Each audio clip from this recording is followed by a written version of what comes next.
हजरत मालिक बिन दिनार फरमाते मैंने 60 हज किए। एक हज के मौके पर मैंने बड़ा रश देखा, लाखों का इज्तिमा हुआ। मेरी बातों की समझ तो आ रही है ना आप दोस्तों? जो नहीं बोल रहे उन्हें भी आ रही है ना? अल्लाह जज़ा दे।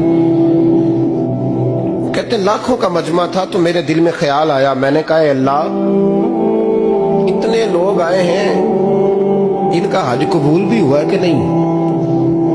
फरमाते मैं सोच रहा था तो रात को ना ख्वाब में मैंने किसी कहने वाले को कहते हुए सुना कि सबका कबूल हो गया। बल्ख का रहने वाला मोहम्मद बिन हारून बल्खी है, उसका हज कबूल नहीं। फरमाते शहरों के अलग-अलग खैमे लगते थे। अब भी आप हज करने जाएं तो पाकिस्तानियों की रिहाइशें अलग होती हैं, इंडियन की अलग, बांग्लादेश के अलग, मिस्री, यमनी, सब लोग अलग-अलग रिहाइशें होती हैं, झंडे लगे होते हैं मुल्कों के। कहते मैंने सवेरे उठ के ढूंढना शुरू कर दिया, ढूंढता हूँ वो बंदा मिले। कहते जहाँ बल्ख शहर के लोग रहते थे वहां चला गया तो मैंने लोगों से पूछा तुम में मोहम्मद बिन हारून बल्खी कौन है? लोग कहने लगे वो तो बड़ा नेक आदमी है, परहेजगार है, बड़े भोले भाले, बड़े अल्लाह वाले, रियाज आपको बस हम ही जानते हैं, वो तो बड़ा नेक है, परहेजगार आदमी। तो मैंने कहा अच्छा कहाँ है? उन्होंने कहा पहाड़ के पीछे उसने खैमा लगाया हुआ है, सारी रात इबादत करता है, सारा दिन रोजा रखता है, कायमुल लैल है, साइमुद दहर है। क्या बात? फरमाते मैं उन लोगों की बात सुन के हैरान हो गया कि मुझे क्या बताया गया, ये क्या कह रहे हैं? फरमाते मैं पहाड़ के पीछे गया। हज़रत मालिक बिन दिनार अलैहि रहमा फरमाते हैं जब मैं वहां पहुंचा तो मैंने उस शख्स को मुसल्ले पे बैठे देखा। कसरत इबादत के आसार उसके वजूद पर नजर आ रहे, सीधा बाजू उसका कटा हुआ था। फरमाते 2 रक्ते मुकम्मल करके ना मैंने उसे अस्सलामु अलैकुम कहा तो मुझे कहने लगा वालेकुम अस्सलाम, आप मालिक बिन दिनार हैं? मैंने कहा बड़ी इसकी फिरासत है। फरमाते फिर उसने ठंडी सांस ली, कहने लगा आपको ख्वाब आई होगी कि मेरा हज कबूल नहीं हुआ। फरमाते मुझ पर और बिजली गिरी कि क्या कह रहा? मैंने कहा यार लोग भी तेरी तारीफ कर रहे हैं और तेरी बसीरत भी बड़ी है, तो ये माजरा क्या है? कहने लगा आप ना पूछें। ये कह के उसने रोना शुरू किया, देर तक रोता रहा। मैंने कहा नहीं यार तू बता। कहने लगा नहीं आप ना पूछें, आप नाराज हो गए। मैंने कहा मैं नहीं होता, तू बोल ना। कहने लगा हुजूर 24 साल हो गए मुझे हज करते हुए, 24 साल, 24वां हज है मेरा, और हर साल कोई अल्लाह का वली आके बताता है कि जा चला जा तेरा कोई नहीं कबूल होगा। बेपरवाही वेख सज्जन दी जिथे किसे दी पेश न जावे, उन्हें ताजा वाले दर दर रोले ते मंगते तख्त बिठावे, आजम किसे नु कारा मिलदा ही कोई काबे ओ खाली आवे। कहते हैं उसने मुझे कहा हुजूर 24वां हज है, हर साल कोई बताता है। मैंने कहा तेरी गलती। कहने लगा मैं अपनी माँ का नाफरमान।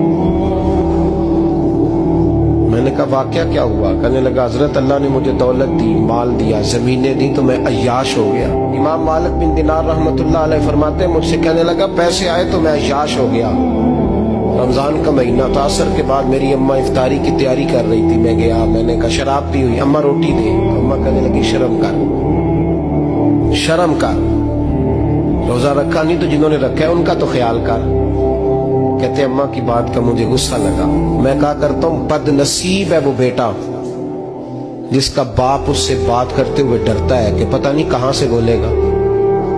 बदनसीब नहीं वो बेटा जिसकी माँ उससे बात करते हुए सहम जाती है कि पता नहीं कौन सी बोली बोलेगा। बदनसीब नहीं कि माँ बाप भी जिससे खोल के बात ना कर सके। हजरत मालिक बिन दिनार से कहने लगा अम्मा ने जब कहा ना शर्म कर तो मुझे गुस्सा आया, मैंने माँ को थप्पड़ मारा और मेरी माँ जलते हुए तंदूर में गिरी। लोगों ने मुझे पकड़ के अंदर बंद कर दिया कमरे में। सारी रात में शोर सुनता रहा पर नशे में धोत रहा। सवेरे आंख खुली तो मेरी बीवी बैग बांध रही थी। मैंने कहा कहाँ जा रही हो? कहने लगी जो माँ का नहीं बना मेरा कैसे बनेगा? तो मैंने कहा मेरी अम्मा का वो तो लोगों ने रात को ही दफन कर दी जनाजा पढ़ के। तड़प के कहने लगा मुझे क्यों नहीं बताया? तो कहते हैं लोग कहने लगे तेरी मरती हुई माँ कह गई थी इसे मेरा मुंह ना देखने देना। जनाजे के करीब ना आए। हजरत मालिक बिन दिनार फरमाते हैं जब उसने ये बात सुनाई तो मैंने भी उसके मुंह पे थप्पड़ मारा। मैंने कहा तो इसी काबिल है। कहते हैं वो रोने लगा, हुजूर दुआ करे अल्लाह मुझसे राजी हो जाए। कहने लगा जब माँ की इंतकाल की खबर मिली तो मैंने कुल्हाड़ी लेके वो हाथ काट दिया जिससे माँ को मारा था। मैंने सारी जायदादें खिरात कर दी। 24 साल हो गए, 24 साल सारी रात नमाज पढ़ता हूँ, रोजा रखता हूँ, हज करता हूँ, पर हर साल कोई आके कहता है जा दौड़ जा तेरा कोई नहीं कबूल हुआ।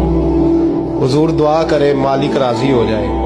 फरमाते मैं थप्पड़ मार के आ गया। मैंने कहा तुझसे राजी हो जाए इतने जालिम से। इमाम मालिक फरमाते रात को आके सोया तो मुझे ख्वाब में रसूल पाक का दीदार हुआ। तो नबी पाक अलैहिस्सलाम ने फरमाया मालिक तू उसे मायूस क्यों कर आया है, अल्लाह तो बड़ा मेहरबान है। कहा हुजूर माँ के नाफरमान को माफी कैसे मिलेगी? तो इमाम मालिक फरमाने लगे नबी करीम ने फरमाया जा उसे जाके बता दे तुझे कयामत में तेरी माँ की वजह से बख्श दिया जाएगा। कहा हुजूर अम्मा की वजह से किस तरह? तो महबूब फरमाने लगे इसकी माँ कयामत में इसके खिलाफ मुकदमा दायर करेगी रब करीम की अदालत में। ए अल्लाह मैंने 9 माह पेट में रखा, दर्द सह के इसे जना, जिगर का खून पिला के पाला और इसी ने मुझे कत्ल किया। रब करीम इसकी माँ का मुकदमा सुन के कहेगा उठाओ इसको दोज़ख में फेंको, इसने माँ जलाई थी इसे भी जलाओ। महबूब फरमाने लगे जब पकड़ करके मालिक उसको मोहम्मद बिन हारून को लोग ले जाएंगे ना जहन्नम की तरफ, अभी फरिश्ते घसीटेंगे ही तो पलट के फिर अम्मा की तरफ देखेगा और दूसरी दफा फिर घसीटेंगे तो पलट के देखेगा और तीसरी दफा फिर पलट के कहेगा अम्मा ये मुझे जलाने लगे, अम्मा ये जहन्नम में फेंकने लगे। मेरे हबीब फरमाने लगे वो जल के मरने वाली माँ वहां भी बोल पड़ेगी, कहेगी या अल्लाह चल मैंने माफ किया तू भी माफ कर दे।